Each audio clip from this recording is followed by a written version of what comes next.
1, 2, 3.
Hey everyone, welcome back to Music with Ryan. Thanks for joining me. This week's featured lesson is another Delta Blues style lesson. I've been learning and practicing my Delta Blues fingerstyle stuff, and since it's holiday season, I kind of this tune just kind of fell in my lap, and so I did a version of Silent Night in the key of E, and it's in 3/4 too, so a lot of the Delta Blues are in actually 4/4 time, but this one works out just fine. It's a nice little beginner arrangement for Silent Night, and for those of you looking to get into kind of, some fingerstyle stuff, it's kind of bluesy, that Delta Blues, working out of that open E position a little bit. So it's a lot of fun, and yeah, I got a nice little beginner arrangement for those of you that want to take your hand at this style of playing.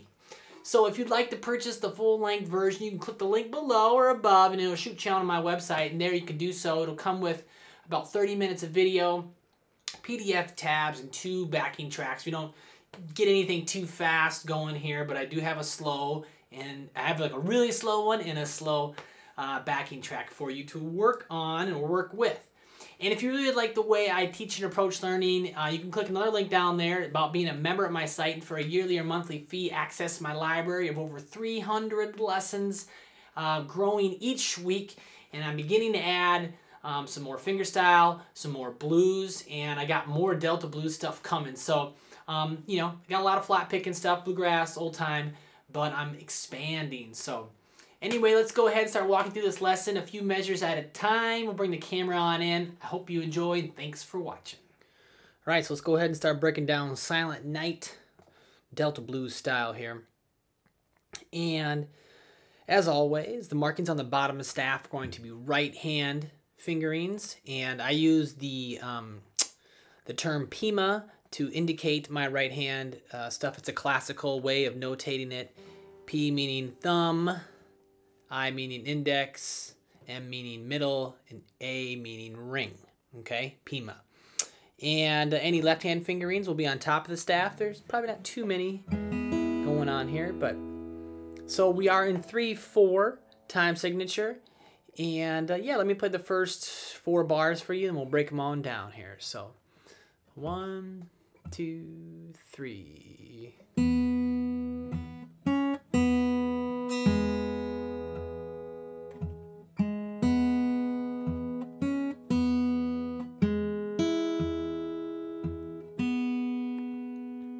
Do it again. 2, 3.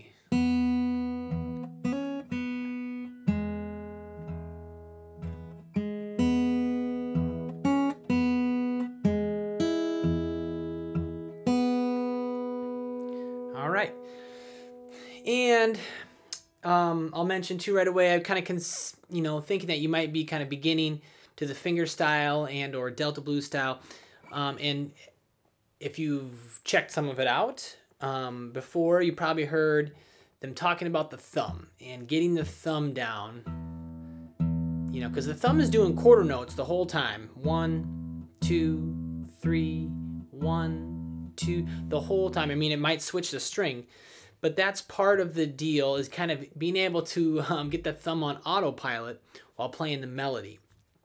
And so that's a little bit of a trick about it. So yeah, So the first little bit right there, we have a pinch, open E and open B. And then back to the open E. And then second fret B string there with my pinky.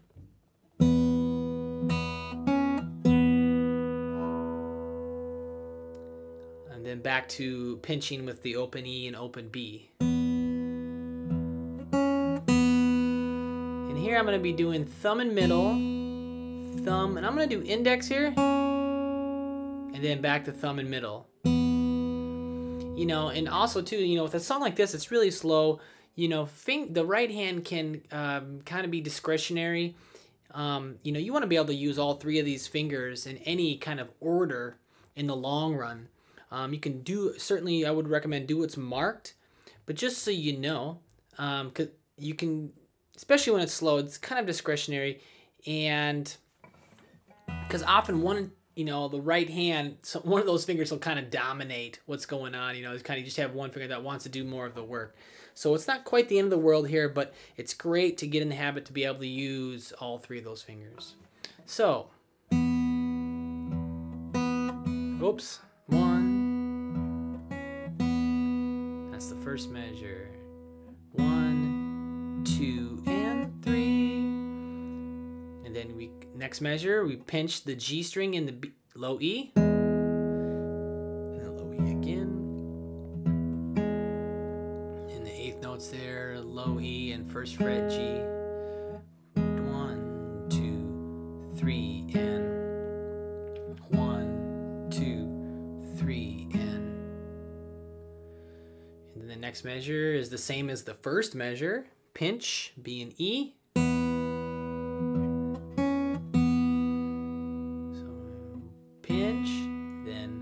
Second fret, B, and back to pinching. And then the next measure is almost the same as measure 2, just a little bit different. So we pinch the pinch the low E in the G string, and then we 1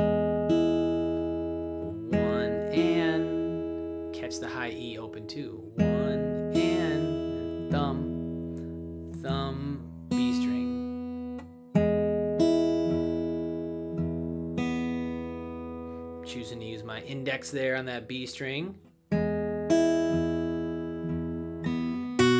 when I get to the B7, I want to use my middle and thumb in the right hand. Okay, so I'll play all 3 of those, or all 4 of those measures for you in context here. Here we go.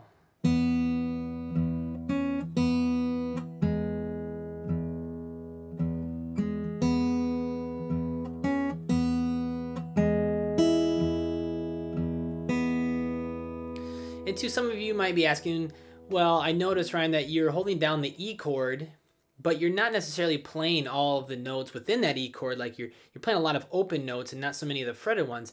And yes, you are right. So I keep that E down for a couple reasons. First is if I hit a wrong note, or I hit a wrong string, I'm still going to be playing, you know, a note within the E chord, and I'm still going to be kind of like, quote unquote, all right, and I won't sound too terrible if I miss. Also, it's sometimes when you hit strings, and if others are open, it resonates against them. It's called overtones a lot of the time, and it doesn't sound as good. It doesn't resonate with the guitar as well. So if I have my E chord and I pluck those E's, once it hits vibrations, hit the middle strings, it will be still sounding that E as opposed to the open strings. And again, it's really for both the reasons. You know, if you miss and you hit something, it won't sound good. But just so you know, I mean, and I just kind of like to know that my home base is E chord and everything's right there. I guess I gotta have my first finger down for sure, right? I mean, I could just do this. I heard something wrong. But anyway, I recommend you fingering the whole chord as much as we can. You know, we will have to move sometimes.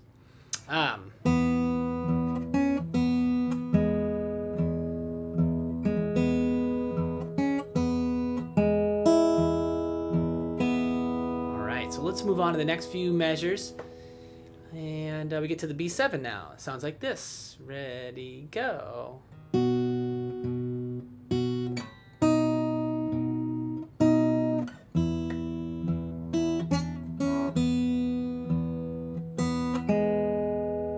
Alright, again, go.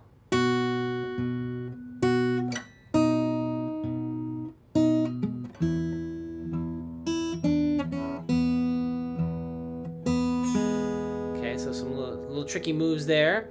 We can kind of finger this B7 two ways. We can bar it. I'll give you kind of two options here. I'm going to do kind of what I've just been doing first, actually. So B7 in first position.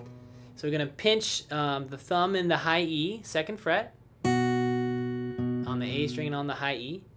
1, 2, 3. That first measure there, measure 5 is pretty easy. 1, 2. Then I'm going to get to, pinky's going to be on the 4th fret of the B. My first finger is going to kind of bar now. Doesn't necessarily need to bar, but I'm going to have it on the 2nd fret of the A still. So I'm going to pinch there, play the A string again, and then pinch again. Okay. 1, 2. That's what I got in the left hand. And maybe I should just angle that way a little bit better.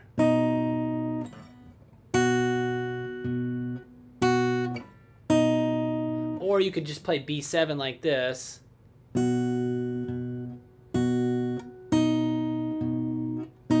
Really no movement necessary there. It might even be more efficient. I just kind of have a tendency to go from there to there. Okay, but I know that this B7 bar chord right here is trickier business. A little bit more of an intermediate to advanced thing, no doubt about it. So let's continue on here. Measure 7, 3.